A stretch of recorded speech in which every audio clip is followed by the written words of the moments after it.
The rooftop shimmered under a net of string lights, suspended above the heartbeat of downtown Manhattan. The air was warm, quiet, charged. A private string quartet played low and smooth in the background, their music barely audible over the sound of the city below. Nariah Vance adjusted the strap of her ivory slip dress, then checked her reflection one last time in the mirrored panel behind her. The dress fit like it had been poured onto her frame, intentional, controlled, just like her entire plan for the evening. This wasn't about seduction. It was about clarity, about control, about choosing something, someone, on her own terms. The table for two sat elegantly under a canopy of soft lights. Champagne chilled in a silver bucket. Everything had been prepared with sharp precision. She had booked this space 2 months in advance, knowing only one man could ever be invited to sit across from her like this. When the elevator doors opened, her breath caught in her throat. Kalen Ward. Dark navy suit.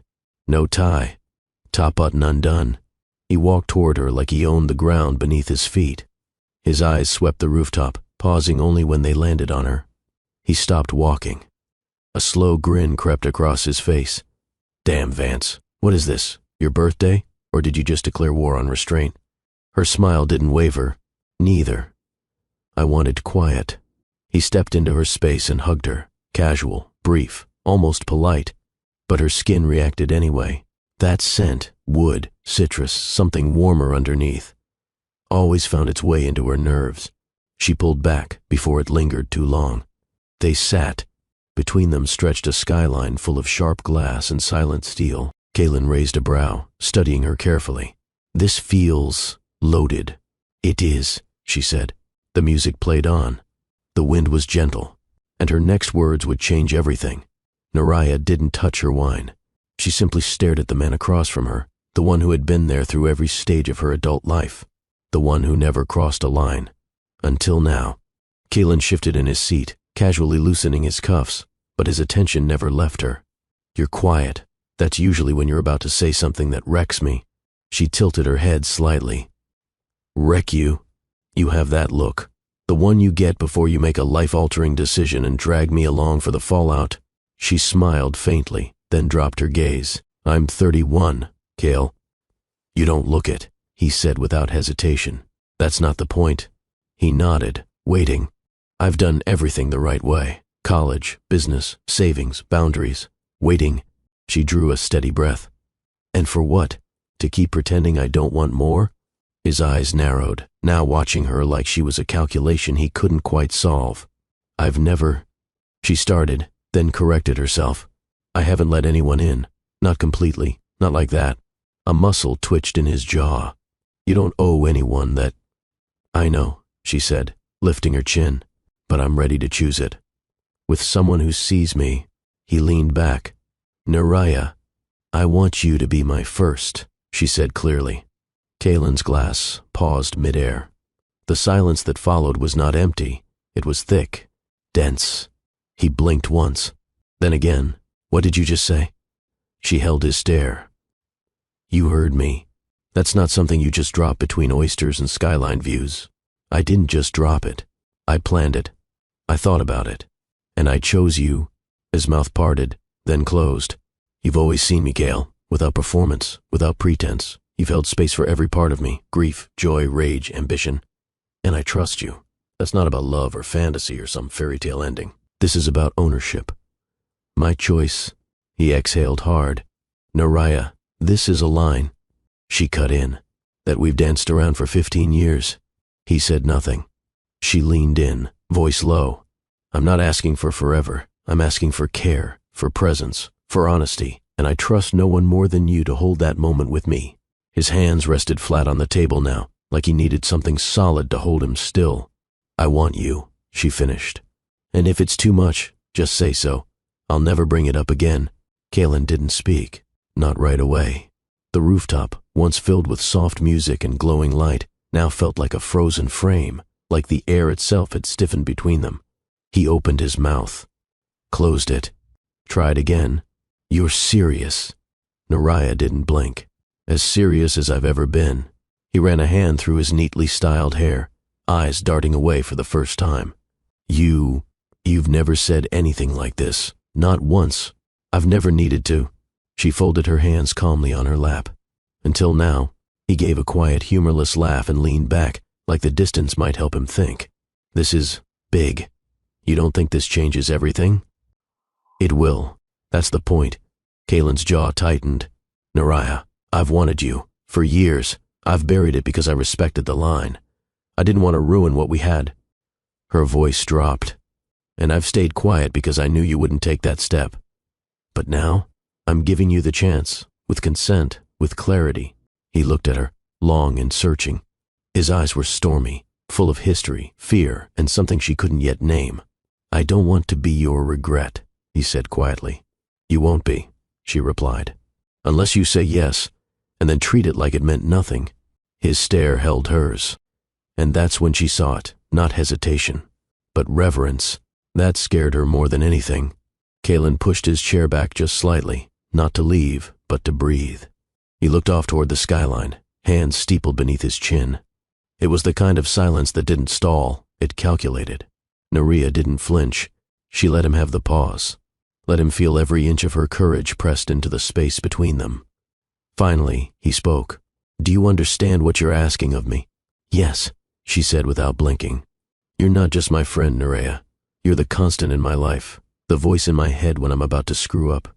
You're not a casual choice. Good, she said calmly. Because I'm not a casual woman.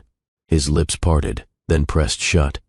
He stared at her, and she saw the fracture, that quiet, familiar fear of losing her, of wanting her too much, of crossing a line that had no return. He swallowed. If I say yes, I won't be able to pretend afterward. I'm not asking you to pretend, she said, but I'm also not asking for promises. Not yet. His fingers tapped once on the edge of the table, a nervous tick she hadn't seen in years. Give me the night to think, he said finally. She nodded once. You've got it. As he stood, she stood too. They didn't hug this time. No cheek kiss, no smile, just a final glance, loaded and unfinished. Kalen turned and walked toward the elevator, and Naraya stayed behind, eyes sharp, shoulders squared. She had laid everything on the table. Now it was his move. Would you ever trust your best friend with something so personal? Drop A if you've ever crossed that line.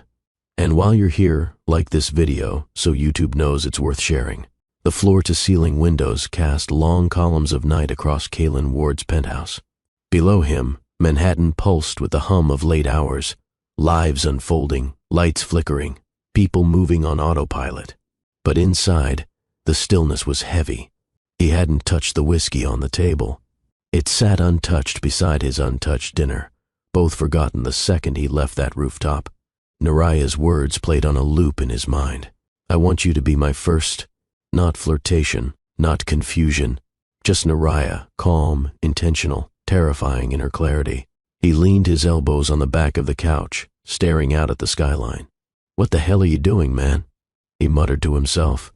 15 years of friendship.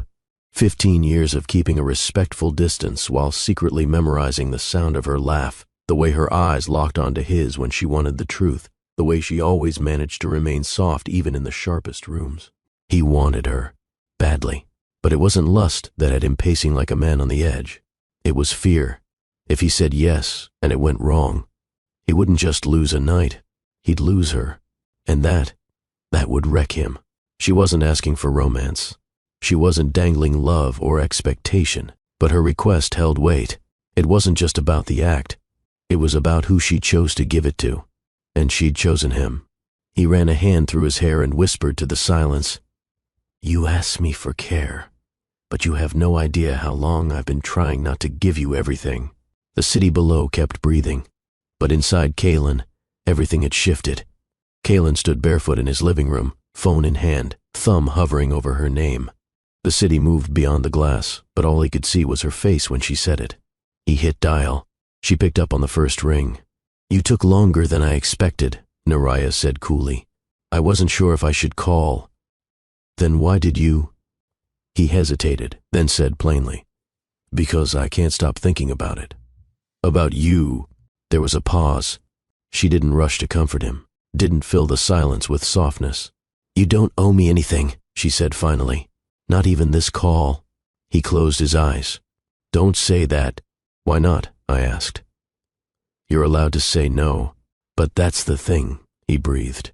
I'm not saying no. I'm saying I need to be clear before I say yes.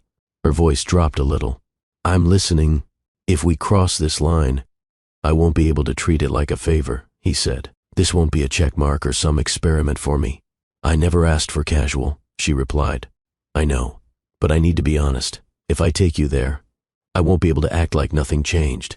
I don't want to be treated like a mistake, she said, but I'm not asking for declarations either.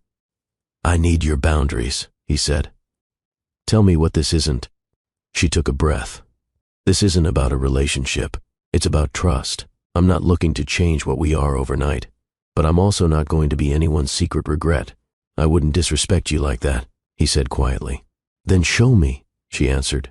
He smiled softly, finally sitting down. Okay, but if I do this, I'm doing it my way. Kalen stood up from the couch, pacing now, phone still pressed to his ear. My way means this doesn't happen in a rush, he said. Not in a blur, not in some panic to check a box. If I do this, Naraya, I want it to mean something. To you, to me. It already does, she replied. No. His voice was firmer now. I want you to remember it as more than a night. I want you to feel seen, not just touched. She was quiet, but not resistant. And afterward he added, we don't slide back into just friends like it never happened. I won't pretend. I wouldn't ask you to, she said, steady. I don't want this to be something you look back on with regret, or something I bury under a list of things I never should have done. It won't be. I need us to be honest. From the first moment to the last. She took a moment, then said softly, that's all I've ever wanted. His voice dropped. If I take you to bed, Naria, you're not just another night. I know. A long breath passed between them. Then, in a tone that wasn't teasing but deeply serious, he added, you're going to have to trust me too, not just as your best friend, but as a man who's wanted you longer than he's ever admitted. Her throat caught, but she recovered quickly. Then earn the right to show me. His smile came slowly, almost visible through the line. Challenge accepted. They said nothing else. But the silence that followed was no longer loaded with doubt. It carried decision. Weight. Intention. This was happening, and it would change everything. The hotel suite was quiet, bathed in a soft golden tone that spilled from the sconces mounted beside floor-to-ceiling windows. Outside, the East River reflected the city's pulse in gentle ripples. Manhattan glimmered in the distance, but the world in here moved slower. Naraya Vance stood barefoot in the center of the room, wrapped in a velvet robe the color of dusk. Beneath it, delicate burgundy lace traced the curve of her body like memory. She wasn't trembling. Not exactly. Her body was steady. Her mind? Still catching up. This was her choice. No pressure. No expectation. No fairy tale. But it was real. She glanced at the mirror, studying herself. Not judging. Just noticing. The calm in her face. The intention in her eyes. The shift that had already begun, hours before he would even touch her. She had waited for this moment, not out of fear, but discernment. A knock at the door pulled her from thought. She moved to open it without hesitation. Kalen stood there, simple but sharp. Charcoal gray jacket, white shirt unbuttoned, just enough to tempt. His sleeves were rolled, forearms exposed. No cologne this time. Just the smell of rain on his skin and heat from the city still clinging to his hair. He didn't speak right away. He looked at her, not her body. Her, and it knocked the air clean out of him. You're early, she said, lifting one brow. He stopped, cleared his throat. You're breathtaking. She stepped aside and let him in. The door clicked shut behind them. He turned, eyes steady. We don't have to rush. We won't, she replied. You want to talk first? He offered. She nodded. I think that's best. But when she turned to sit on the couch, his voice stopped her. Naraya, he said gently. She looked over her shoulder. Let me see you. Her fingers tightened around the edge of her robe, but she gave him her back, then slowly reached for the tie and loosened it. The velvet slid down her shoulders. Kalen's breath hitched. He stepped closer, reverent, and the night began, not with urgency, but with presence. Kalen moved closer, slow as a tide. His fingers hovered just above the bare skin of her shoulders, not touching. Yet, her robe had pooled at her feet. She stood still, spine straight, eyes fixed on the window ahead. "You're shaking," he whispered behind her. "I'm steady," she corrected softly. He exhaled. "You don't have to be." His fingers finally touched her, light, barely there, just a trace down her arm. She turned to face him, standing in nothing but lace and courage. "I need you to know something," she said, voice even. He looked her in the eyes. "Say it. This isn't about pleasing you or proving something to myself. This is about releasing something. On my terms." He nodded once. "Then that's the only pace we follow. Yours." She tilted her head, curious. "You've had women." "More than a few. None of them were you." He cupped her jaw, thumb brushing the corner of her mouth. "I've known your voice longer than I've known my own intentions. You've been the blueprint for everything I've ever wanted but never thought I could have." She leaned into his touch. "And now that you can, I'll move like a man who's waited," he said. She stepped into him, chest to chest. His body was warm, solid, real. "Touch me like you mean it," she whispered. He smiled softly. "There's no other way, I know how." He kissed her then, not hungry, not rushed, but with the fullness of restraint finally released. His lips moved over hers with patience, with reverence, like he had all night to learn the shape of her mouth. And maybe he did. When they finally broke apart, breathless, she looked up at him. "I'm not afraid of you. I'm terrified of myself," he replied, brushing a curl behind her ear. "Because I've imagined this too clearly." He lifted her into his arms. She let him. He carried her to the bed, laying her down like a secret that had waited too long to be kept quiet. "You sure?" he asked one last time. "Yes," she said, voice steady. "But I'll speak up if I change my mind." He nodded. "That's the rule." She watched him undress, piece by piece. His body was sculpted, not by ego, but by discipline. But it wasn't his build that made her breathe deeper. It was the way he looked at her, like she was already unforgettable. He crawled onto the bed and kissed her again, slower now. His fingers trailed along her thighs, her stomach, her ribs, learning her. And she let him. Kalen moved like he was tracing history with his hands, slow, assured, careful not to rush what he had long held back. His palm brushed against her ribcage, then glided along her hip, following the shape of a body he'd only admired from across boardrooms and brunch tables until now. Naria's fingers flexed against the sheets. Her body wasn't tense, it was alert, alive. She wasn't surrendering. She was opening. On her terms. His mouth followed where his hands explored, kisses along her collarbone, down the center of her chest, lingering just above the lace that clung to her curves. His lips found her skin like he was cataloging it, not claiming, cherishing. "You're so quiet," he murmured, his breath warm across her abdomen. "I'm listening," she whispered. "To what?" "Myself, you." Kalen kissed just below her navel. "What do you hear?" "That I'm ready." With steady hands he peeled the lace away, pausing when her breath hitched. "Tell me if anything's too much. I will." He dipped lower, mouth parting her thighs, his touch reverent. His lips found the center of her and stayed there, deliberate, slow, no need for flair. Just focus. She arched under him, not in surprise, but recognition. As if her body had known this was coming, he didn't stop. She let go slowly, a sigh breaking into a moan, hips rising to meet him. Her hands gripped his hair, not to guide, but to anchor herself. When she came undone, it wasn't loud, it was deep.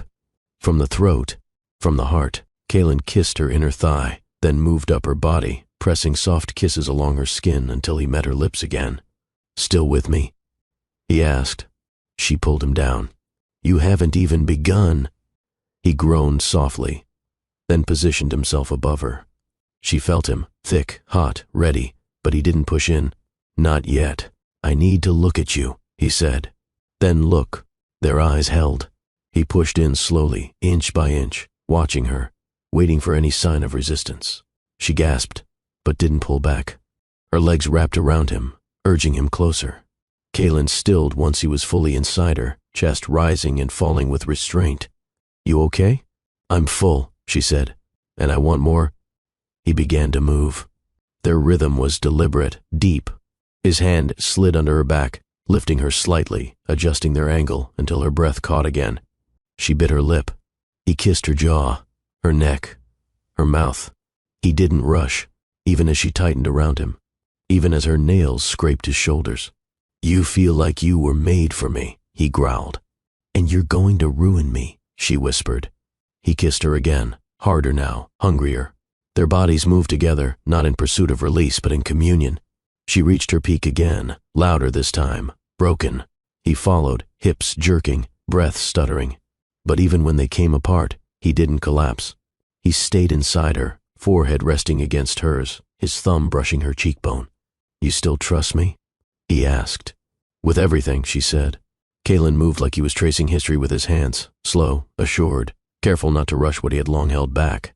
His palm brushed against her ribcage, then glided along her hip, following the shape of a body he'd only admired from across boardrooms and brunch tables until now. Nerea's fingers flexed against the sheets. Her body wasn't tense, it was alert, alive. She wasn't surrendering, she was opening. On her terms. His mouth followed where his hands explored, kisses along her collarbone, down the center of her chest, lingering just above the lace that clung to her curves. His lips found her skin like he was cataloging it, not claiming, cherishing. "You're so quiet," he murmured, his breath warm across her abdomen. "I'm listening," she whispered. "To what?" "Myself, you." Kalen kissed just below her navel. "What do you hear?" "That I'm ready." With steady hands, he peeled the lace away, pausing when her breath hitched. "Tell me if anything's too much." "I will." He dipped lower, mouth parting her thighs, his touch reverent. His lips found the center of her and stayed there, deliberate, slow, no need for flair. Just focus. She arched under him, not in surprise, but recognition, as if her body had known this was coming. He didn't stop. She let go slowly, a sigh breaking into a moan, hips rising to meet him. Her hands gripped his hair, not to guide, but to anchor herself. When she came undone, it wasn't loud, it was deep. From the throat, from the heart. Kalen kissed her inner thigh, then moved up her body, pressing soft kisses along her skin until he met her lips again. "Still with me?" he asked. She pulled him down. "You haven't even begun." He groaned softly, then positioned himself above her. She felt him, thick, hot, ready, but he didn't push in. "Not yet." "I need to look at you," he said. "Then look." Their eyes held. He pushed in slowly, inch by inch, watching her, waiting for any sign of resistance. She gasped, but didn't pull back. Her legs wrapped around him, urging him closer. Kalen stilled once he was fully inside her, chest rising and falling with restraint. "You okay?" "I'm full," she said. "And I want more." He began to move. Their rhythm was deliberate, deep. His hand slid under her back, lifting her slightly, adjusting their angle until her breath caught again. She bit her lip. He kissed her jaw, her neck, her mouth. He didn't rush, even as she tightened around him, even as her nails scraped his shoulders. "You feel like you were made for me," he growled. "And you're going to ruin me," she whispered. He kissed her again, harder now, hungrier. Their bodies moved together, not in pursuit of release, but in communion. She reached her peak again, louder this time, broken. He followed, hips jerking, breath stuttering. But even when they came apart, he didn't collapse. He stayed inside her, forehead resting against hers, his thumb brushing her cheekbone. "You still trust me?" he asked. "With everything," she said. They lay in silence, their bodies tangled in warmth and sweat, the world outside muffled and irrelevant. Nerea's cheek rested against Kalen's chest, her fingers absently tracing the ridge of his collarbone. His heartbeat was steady beneath her ear, no longer racing, just present. He looked down at her, his hand sliding through the curls at the base of her neck. "You good?" he asked softly. She nodded against his skin. "More than—" He turned slightly, tucking her closer. "I didn't know it could feel like that." "Like what?" "Like coming home." She smiled faintly, letting the quiet stretch. Kalen kissed her forehead. "I didn't want to say it before. I didn't want it to sound like a line." "Say it now," she murmured. His lips brushed her temple. "I've always wanted you." She pulled back just enough to see his face. "And you waited?" she asked. He nodded once. "Because if I ever got the chance, I needed to be the man who deserved it." She didn't reply right away. Instead, she reached for his hand and brought it to her chest, holding it just above her heart. "Then don't be careful with me," she whispered. "Be honest." He cupped her face gently, eyes soft. "I'm done being careful." Day 1 passed quietly. Naraya didn't call, didn't text. She simply woke up, made her tea, and dove into work like nothing had shifted in her world. But every time her phone buzzed, she looked, just in case. By evening, there was still nothing. Day 2 was different. The silence now felt deliberate. Not busy, not casual. Just absent. She caught herself rereading the last message he'd sent before the night. "Be ready. I want to take my time with you. Now, not even a full sentence. No check-in. No. How are you?" Just quiet. By day 3, it wasn't the lack of words that stung. It was the insult to her effort. He had asked for trust. She'd given it. And now, Kaylin Ward was acting like trust didn't require follow-through. Naraya didn't cry. She cleaned. She folded laundry with exact corners. She reorganized the spice rack alphabetically. She wiped down her mirrors twice. Her apartment had never been this spotless. When the doorbell rang, it wasn't him. It was a package, something she'd ordered weeks ago, a linen blazer for an upcoming panel. She opened it, tried it on, stared at her reflection for a beat, then peeled it off and tossed it on the couch. Later, she worked through 2 client briefs, rejected a design template that was perfectly fine, then redid it from scratch. Her phone buzzed again. This time, she didn't look. She reached for it, saw his name, then locked the screen and slid it face down on the table. No part of her wanted to perform weakness. Not for him. She showered and dressed in all black, grabbed her tote, and headed to the cafe where she normally went to clear her head. She ordered green tea, pulled out her laptop, and returned 3 emails she'd ignored for weeks. Her fingers moved quickly, her mind sharper than ever. But when she paused and looked up, she realized something. She wasn't angry because he disappeared. She was angry because she hadn't. That evening, her phone buzzed again. "Kaylin. Hey, back-to-back meetings. Sorry I've been off." She stared at it. Did he really think that counted as connection? Another buzz. "Kaylin. Can we talk soon?" Naraya tapped and held the thread, then hit delete. No drama. No paragraph-long reply. No sarcastic comeback. Just delete. The next day, he tried again. "Kaylin. Thinking about you. I know you're upset." She deleted it too. By the 3rd message, she didn't even check the content. His name lit up the screen, and with a swipe it was gone. He wasn't ghosting her. No, this was more calculated, more convenient. He was checking boxes, sending words instead of showing up. She had asked for presence, not presence in theory. And she would not be breadcrumbed into silence. That night, she muted his contact. Not out of pettiness, but preservation. The 4th night was the hardest. Naraya sat on her couch, wrapped in a throw blanket, eyes fixed on a documentary she wasn't really watching.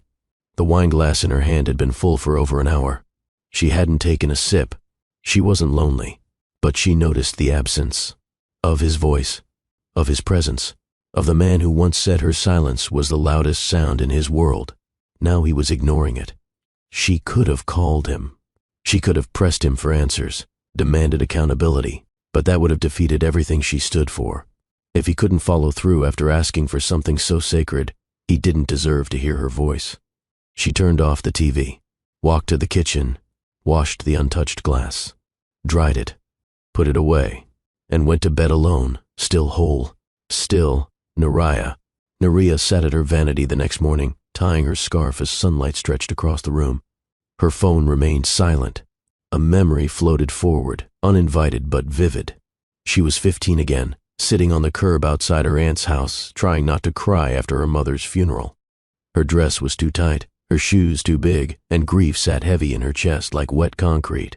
Kaylin had shown up with a can of grape soda and a pack of gum. He didn't say anything. He just sat beside her, shoulder brushing hers, until the sun disappeared and her tears dried on their own. That was the boy she trusted. That was the man she had given everything to. And now, that same man was acting like she was just another decision he hadn't figured out how to prioritize. She stood up. Her strength wasn't in holding back tears. It was in holding him accountable. The phone call came just as Naraya was heading out for her morning walk. "Don't try to lie," Lyric said before even saying hello. "I saw your story. You look like you were smiling through teeth." Naraya sighed, pulling her hoodie tighter around her head. "I'm fine." You always say that when you're not. I'm managing. You gave your body to that man and now he's texting like a credit card alert.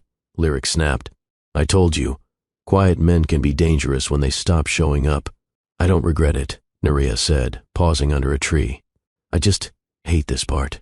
The silence, the pretending it didn't mean something. Lyric's voice softened. Then stop waiting for him to define it. I did my part, Nerea murmured. Exactly. So now you either get answers, or you get gone. Nerea stayed quiet. You already burned the bridge when you said yes, Lyric continued.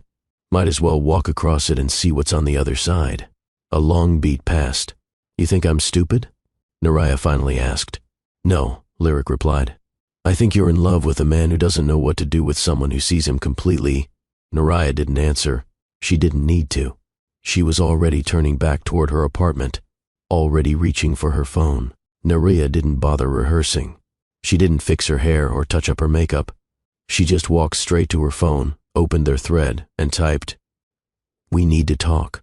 In person. And don't make me show up at your office in heels and start flipping tables. The reply came within a minute. Kaylin. Tonight. My place. 8. Just us. By 7:58, she was already in the elevator of his building, arms crossed, expression unreadable. When the doors opened to his penthouse, he was waiting. Black tee, gray joggers, barefoot, relaxed. Too relaxed. She stepped inside without a word, brushing past him. Nerea. Don't, she said, holding up a hand. I'm not here for pleasantries. He shut the door quietly. Then tell me why you're here. She turned to him, gaze sharp. You touched me like I was yours. You kissed me like it cracked something open inside you. He looked down. She stepped closer. But now, you text like you're filing me under a mistake. Nerea. No, say it. If it meant nothing, just tell me. If it was curiosity, closure, or one-night indulgence, say it now. He finally met her eyes. And he looked wrecked. Kaylin stepped back, like her words had physically struck him. I never said it meant nothing, he replied, voice low. You didn't have to, she shot back. Your silence did the speaking for you. He paced once, dragging a hand down his face. I didn't mean to disappear. You didn't disappear, she said. You diluted yourself. You went from showing up with your whole chest to texting like a stranger. I needed space. No, she snapped. You needed safety. There's a difference. His jaw tightened. You're mad because I didn't call you every hour after we slept together? I'm mad because you asked for trust, and then you treated it like a fragile thing you could leave on a shelf. He moved closer. I wasn't ready for how it changed everything. That's not an excuse, she said, voice calmer now, but no less firm. You don't get to shake my world and then act like you tripped over a line you didn't see coming. His expression cracked. I'm scared, Nerea. Of what? Of losing the only person who's ever known me before the money, before the reputation, before all this. You don't lose someone by loving them, she said. You lose them by pulling away and pretending that love doesn't exist. His eyes searched hers. What do you want from me? She stepped even closer, voice steady. I want the truth, not the polished version, not the safe version. I want the man who couldn't stop touching me because everything in him said it was right. Nerea stared at him, at the man who once held her in the dark and whispered her name like a vow. Now he stood there, arms limp at his sides, tongue tied in hesitation. You're a coward, she said plainly. His brow furrowed. Excuse me? You heard me. You're not silent because you don't care. You're silent because caring too much scares you. He didn't deny it. Every boardroom you walk into, you lead. Every deal, every crisis, you show up. But here, with me, you're quiet. Kaylin exhaled hard. Because this isn't a deal, it's you. And if I mess this up, you already are, she said flatly. He looked like he'd been slapped. I've worked too hard to be whole, she continued. I won't shrink just so you feel safe. He closed his eyes, pressing a hand to his chest like her words had landed straight in his ribs. I'm not good at this, he said. Not when it's real, not when it's you. Nerea didn't blink. She stepped in until there was barely space between them. Her voice was calm, measured, but final. I don't need you to be perfect, Kaylin. I don't even need you to have all the answers. But I will not sit here and wonder what I meant to you while you drown in excuses. He stared at her. You said you couldn't stop that night because it meant more, she continued. So prove it. He swallowed. Or walk away now, she said, eyes clear. Because I will not beg a man to stay who already knows what it feels like to hold me and still pulls away. Kalen opened his mouth, but she cut him off with a raised hand. Don't speak, unless it's to follow through. The room buzzed with everything unsaid. Her breath was steady, his, shallow, shaken. Then she took a single step back. I mean it, she said. Prove it, or leave me alone forever. She didn't cry. She didn't wait for him to respond. She turned and walked toward the elevator, heels clicking like punctuation. This wasn't heartbreak. It was her line in the sand. The rain came hard and fast, beating down on the city like it had something to prove. Thunder rolled low over Brooklyn, rattling windows and soaking sidewalks in minutes. Inside her apartment, Naraya sat curled on the couch in an oversized hoodie and shorts, barefoot, legs folded beneath her. A glass of red wine sat on the table beside her, untouched. She wasn't waiting. She was done waiting. But the knock shattered everything. 3 sharp bangs, followed by silence. Then 2 more. She stood slowly, heart kicking against her ribs. Another knock, firm, impatient. She crossed the living room, flipped the lock, and opened the door. Kalen stood in the hallway, completely drenched, hair dripping, shirt clinging, chest rising and falling like he'd sprinted the last 5 blocks. For a full second, neither of them spoke. Water pooled at his feet. Her hallway light cast shadows over the edge of his jaw. He took one shaky breath. I choose you. She blinked. Now?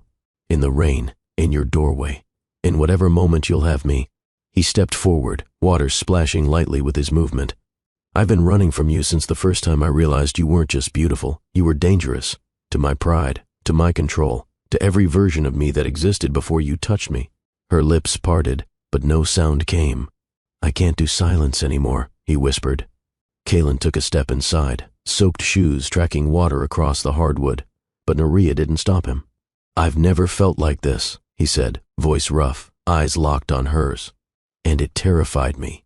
She folded her arms. So, you ran? I froze, he corrected. Because I didn't know how to be the man you deserved without breaking every rule I'd built around us. She said nothing. He kept going, breath catching between each sentence. You asked for care, you didn't ask for love, but I gave it to you anyway. That night, God Naraya, I haven't slept since. Her brow lifted slightly. Because every time I close my eyes, I see you, I hear you. The way you breathed my name like it meant something. The way your hands held me like I was more than the version I showed the world. Naraya's throat tightened. I've been selfish, he admitted. I tried to preserve the friendship when I should have been honoring what it had already become. The room pulsed between them, quiet, charged, alive. I'm not perfect, he said, voice low. But I am yours. I've been yours since you asked me to hold your hand at your mother's funeral and didn't let go for hours. A pause. I don't want safety anymore. I want you. Naraya stepped aside without a word. Kalen entered slowly, his soaked shirt clinging to his back, footsteps heavy on the hardwood. She closed the door behind him, her fingers lingering on the lock. He turned to face her again, jaw tight. Say something. She crossed her arms, leaned against the door. You think a confession in the rain wipes 3 days of silence? No, he said. But it's a start. You don't get to disappear and then show up like the hero. I'm not trying to be one. Good, she snapped. Because you're not. The fire between them ignited again, hot, wild, but not destructive. This wasn't a breakdown. This was what honesty sounded like. You broke something, Kale, she said.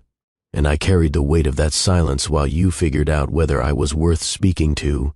I never questioned your worth, he shot back. I questioned whether I deserved it. Her eyes didn't soften. That's not my burden. He closed the distance in 3 strides. I know, he said, voice low. Which is why I'm here, not with excuses, but with truth. Then he kissed her. Hard, not careful, not polite. His hands found her face, her waist, her back, and she didn't push him away. She grabbed his shirt and pulled. The kiss deepened in seconds. No pretense, no performance, just fire. Kalen's hands slid under her hoodie, gripping her bare waist like he needed proof she was real. Naraya pulled the wet fabric off him, tossed it to the floor, and reached for his soaked jeans without hesitation. Clothes scattered behind them, Hoodie, tank top, sweats, falling in a path from the hallway to the bedroom like a trail of discarded pride. He lifted her effortlessly, pressing her back against the wall just outside the bedroom door. Her legs wrapped around his waist. His mouth found the hollow of her neck, biting just enough to make her gasp. "You think I pulled away because I didn't want you?" He growled, voice low, raw against her skin. "I pulled away because I didn't know how to breathe without you." "Then don't stop," she whispered, digging her nails into his shoulders. "Show me." He did. He laid her down on the bed like it was the only place in the world he knew how to worship. No slowness this time, no hesitation. He kissed down her stomach, across her hips, and then dipped his head between her thighs. Tongue steady, pace unforgiving. She cried out, arching into him, clutching at the sheets as her body clenched around a rising wave she couldn't control. When she shattered, loud, broken, full of release, he didn't stop. He kissed her thighs, her stomach, her chest. And when he rose over her, hard and ready, she met him with a hunger that burned away every trace of doubt. He thrust into her in one deep, desperate motion. She gasped. Yes. Their bodies met in rhythm, her heels pressing into the base of his spine, his mouth finding hers again and again. His hand slipped under her back and lifted her, angling deeper. Her moans turned into pleas, then into silence, because she could barely breathe. He didn't hold back. She didn't want him to. Their rhythm turned relentless, skin to skin, breath to breath.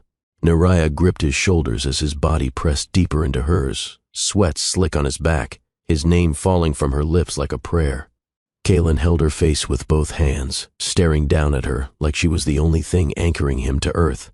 "You're not just mine," he rasped between thrusts. "You're it." Her breath caught. His lips hovered just above hers. "You're the finish line, the reason nothing else ever made sense." She wrapped her legs tighter around him, forcing him deeper, harder. He groaned, eyes rolling back. "Say it." She cupped his jaw, chest rising. "I've always been yours." His control broke. He pinned her wrists gently above her head and drove into her with everything he had left. The bed rocked beneath them. Her body met every thrust like it had been waiting, aching for him to return.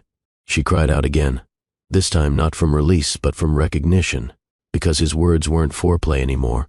They were home. Have you ever walked away from someone only to realize they were your everything? Let's talk in the comments, and don't forget to like this video. Your support helps us keep these stories coming. His forehead pressed to hers as their pace slowed, still deep, still connected. "I thought I knew what having you would feel like," Kaylin whispered, "but I didn't know it would ruin everything I believed about love." Nariah's voice was a soft exhale. "You didn't ruin it. You rewrote it." He kissed her, slow this time, tender, reverent, then rested his palm over her heart. "This," he said, voice thick, "is the only thing I've ever wanted to protect and almost destroyed trying to play it safe." She reached up and touched his cheek. "Then don't protect me. Choose me." "I do," he said. "I will. Every time." Their bodies moved again, slower now, more deliberate. Not chasing climax, just staying close. Each thrust carried a wordless vow, each moan a new truth. And when they finally unraveled together, silent, spent, whole, Kaylin held her close, pressing a kiss to her damp temple. "I'm not going anywhere," he whispered. Nariah closed her eyes and, for the first time in days, slept without tension. Because this time, he didn't vanish after the fire. He stayed in the warmth it left behind. The next morning, the air inside Nariah's apartment was still, peaceful, almost too quiet. Kaylin stood shirtless at her kitchen island, pouring coffee into 2 mugs. The storm outside had passed, but something heavier lingered between them. Not regret, not discomfort, just wait. She walked in wearing one of his old t-shirts and leaned against the counter, watching him. No makeup, no filter, just Nariah, present, alert, slightly unsure. "Coffee?" he offered, holding out her mug. She nodded. "Thanks." They sipped in silence for a while, until she broke it. "So, what now?" He didn't pretend not to understand. "I don't have an answer yet," he admitted. "Because of work?" He nodded once. "And visibility." Nariah looked at him over the rim of her mug. "You mean image? I mean power," he corrected. "There's a difference." She held his gaze. "And I threaten that?" "No," he said quickly. But us? We shifted. There it was, the truth neither of them wanted to say aloud. A relationship between the two of them wouldn't just be emotional. It would be public. He was a tech CEO. She was a branding strategist with her own following. The headlines would write themselves. And neither of them liked being written about. Naria sat on the edge of her couch, legs crossed beneath her, cup still in hand. "I'm not asking for a parade, Kaylin," she said. "But I also won't be someone you hide behind business meetings and shareholder optics." He leaned against the counter, mug in both hands. "That's not what I'm doing." "No?" she asked calmly. "Then tell me, if someone saw us together right now and posted it, what would you say?" He didn't answer immediately. "That's what I thought." He set the mug down. "It's not that simple." "It is for me," she said. "I don't need labels, but I need presence. I need truth. You can keep your title, your deals, your board. I just need to know you're not compartmentalizing me." "I'm not," he insisted. "But I'm still learning how to let someone all the way in." "I don't need all the way in," she replied, standing up now. "I just need you to stop drawing lines you expect me not to notice." He sighed, rubbing the back of his neck. "I'm not asking for control," she said. "I'm asking for clarity. If I'm going to be with someone, I need to know I'm not a pause in their life. I'm a part of it." His jaw tightened, but he nodded. "Okay," he said. "Clarity starts now." Kaylin walked to the window, arms folded, his reflection caught faintly in the glass. "When I was promoted to CEO," he began, "they didn't just hand me a contract. They handed me a checklist. Married by 35, presentable partner, neutral lifestyle."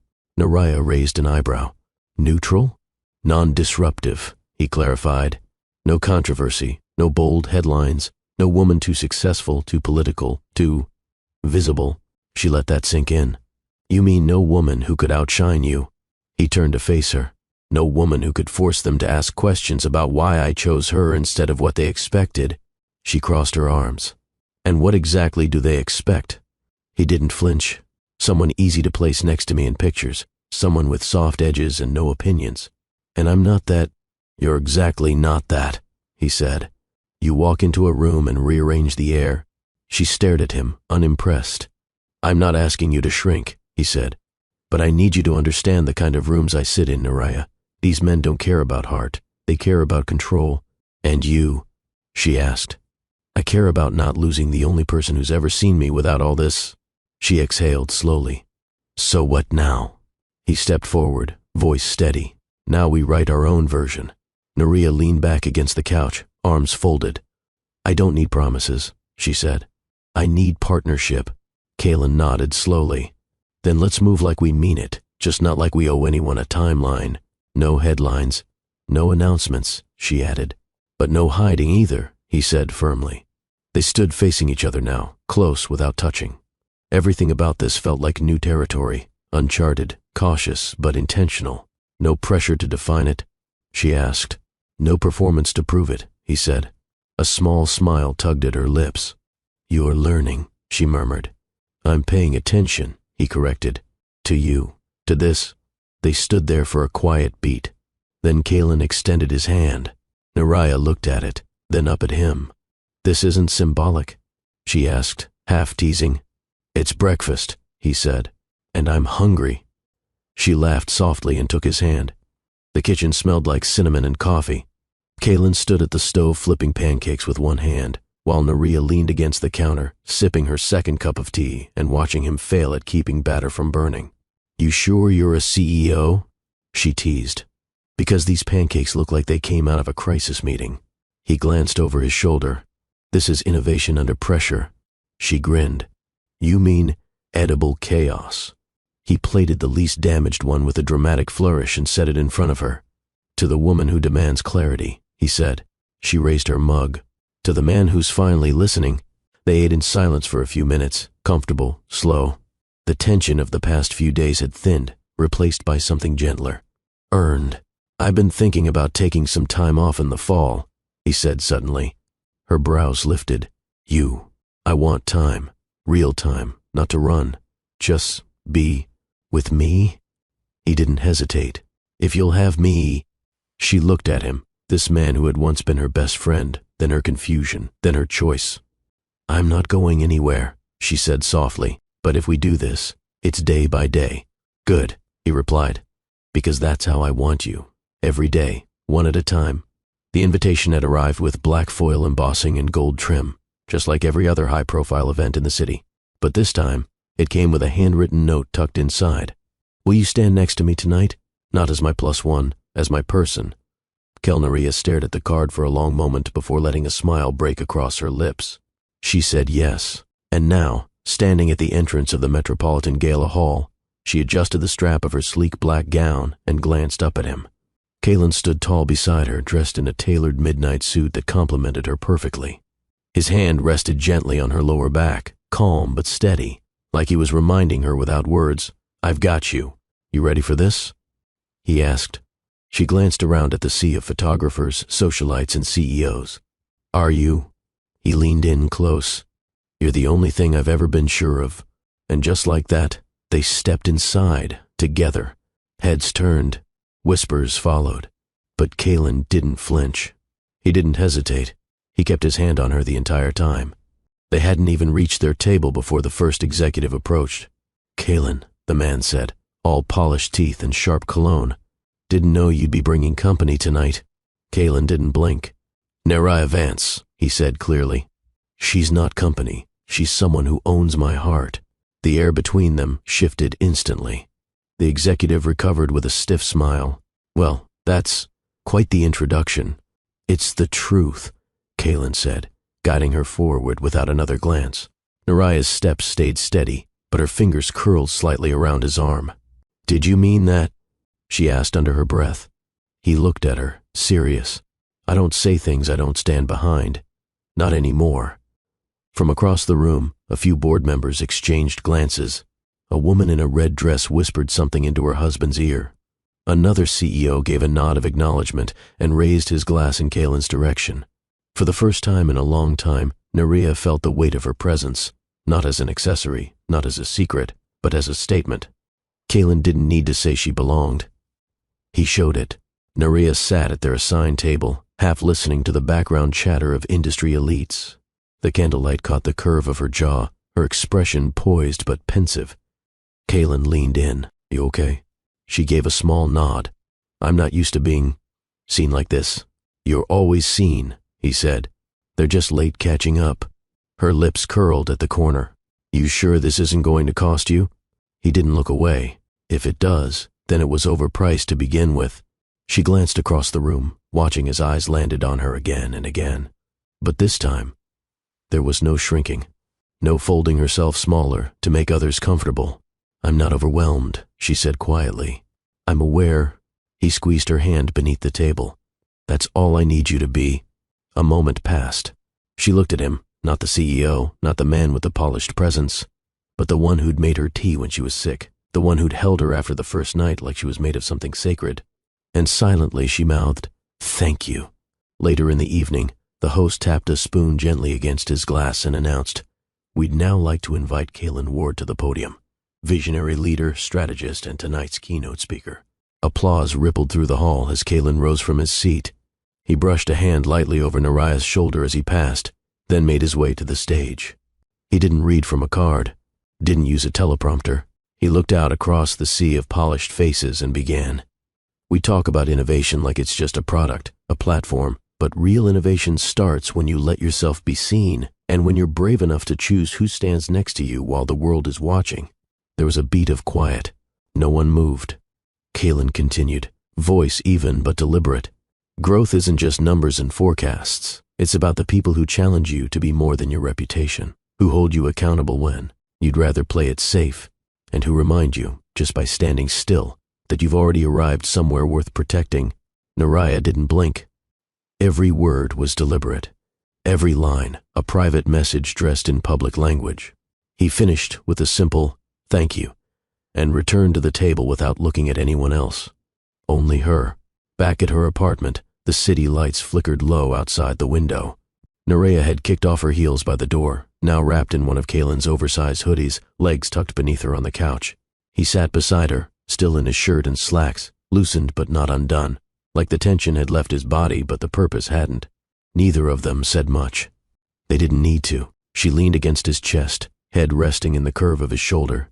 His fingers ran lazy circles along her thigh, the other arm draped around her back. "I saw their faces," she murmured.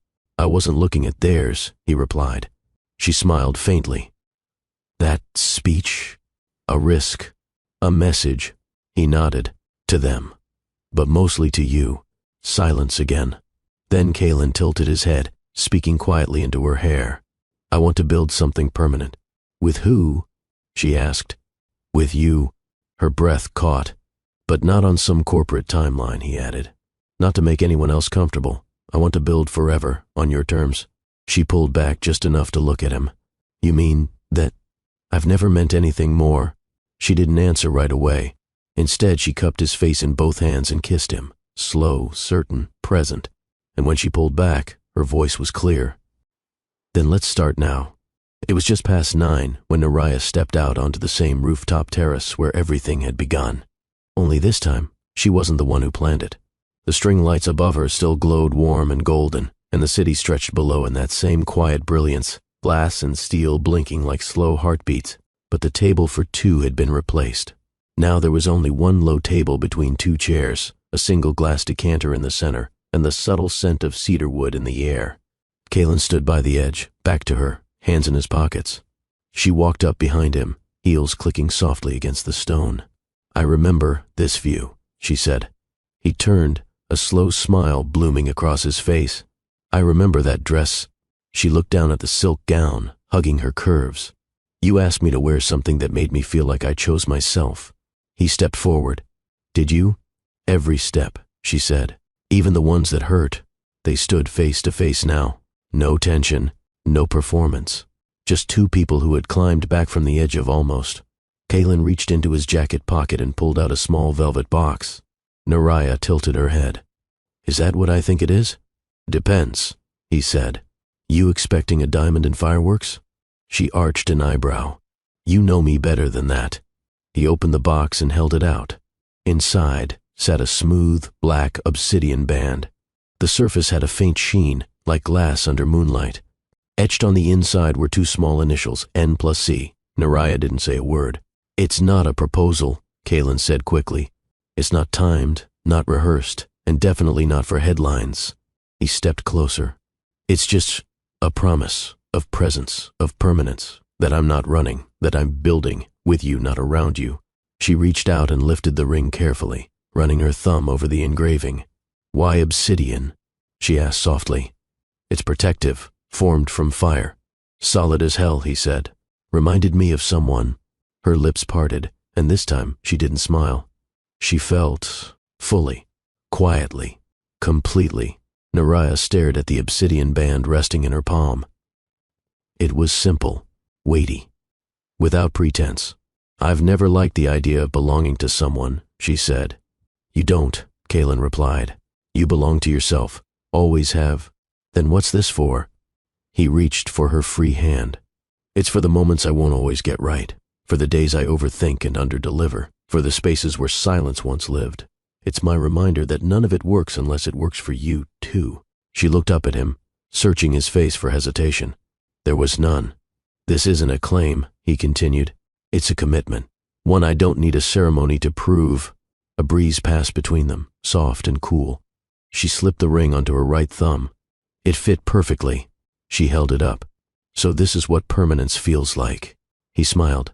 Not loud, not rushed, just earned. They stood there, the skyline behind them, no crowd watching. Just two people, finely aligned, not in timeline, not in tradition, but in truth. Naraya looked down at the obsidian ring on her thumb, then back at Kalen. "It's not the ring," she said quietly. "I know," he replied. "It's not the skyline, not this rooftop, not even your words tonight." His brows lifted slightly, waiting. "It's that you showed up," she said. "Every time it mattered, even when you didn't know how to say the right thing." He nodded once, slow. "I've spent my life doing things on my own terms, loving from a distance, protecting my peace before sharing my space. But you," she exhaled. "You stayed," she finished. "I will," he said. She reached for his hand again, threading her fingers through his. "I'm not promising ease, Kale. I'm not looking for that. I'm promising honesty, accountability, and room for both of us to keep growing, individually and together. He didn't smile this time. He just said, "That's all I ever wanted," and she believed him. They stood side by side at the rooftop edge, the wind gentle now, carrying the quiet hum of a city that never truly slept. Below them, headlights moved like slow pulses. Buildings glowed in soft defiance of the night. But up here, time didn't chase them. Naraya leaned into Kaylin's side, resting her head against his shoulder. His arm wrapped around her waist, fingers laced at her hip. No words, no performance, just breath, closeness, and stillness. "I don't know what comes next," she said finally. He looked down at her. "Good. Then we get to decide." She smiled softly. "Together?" "Every part," he answered. "Even the messy ones." She took a deep breath, closed her eyes, and let herself feel it, completely. The ache, the beauty, the weight, the choice. This wasn't a fairy tale. It was a foundation, and they weren't perfect people. But they were present, whole, and finally, together. In a world where most people settle for what's convenient, Naraya and Kaylin chose what was hard. Not because it was easy to trust, but because it was necessary. It began with a question whispered beneath city lights, one that cracked open years of quiet longing, a request that could have shattered everything they'd built, but instead became the very thing that set them free. She asked for care. He gave her presence. She demanded clarity. He offered truth. Their journey wasn't perfect. There were silences, missteps, fear, but there was also growth, measured not by what they overcame, but by how they kept choosing each other anyway. In a world full of noise, they learned to listen, to themselves, to each other, to the space between love and fear. They didn't sign contracts or make public declarations. They didn't trade vows in front of a crowd. They made room for honesty, for evolution, for permanence that didn't need permission. And in doing so, they discovered something rare, not just love, but liberation, not just intimacy, but the kind of safety that doesn't silence. It strengthens. Later that night, they lay in bed, the city's hum quiet behind closed curtains. No distractions, no audience, just warmth, just them. Naraya rested her cheek against Kaylin's chest, fingers drawing soft lines across his skin. He looked down, eyes full of everything they'd been through.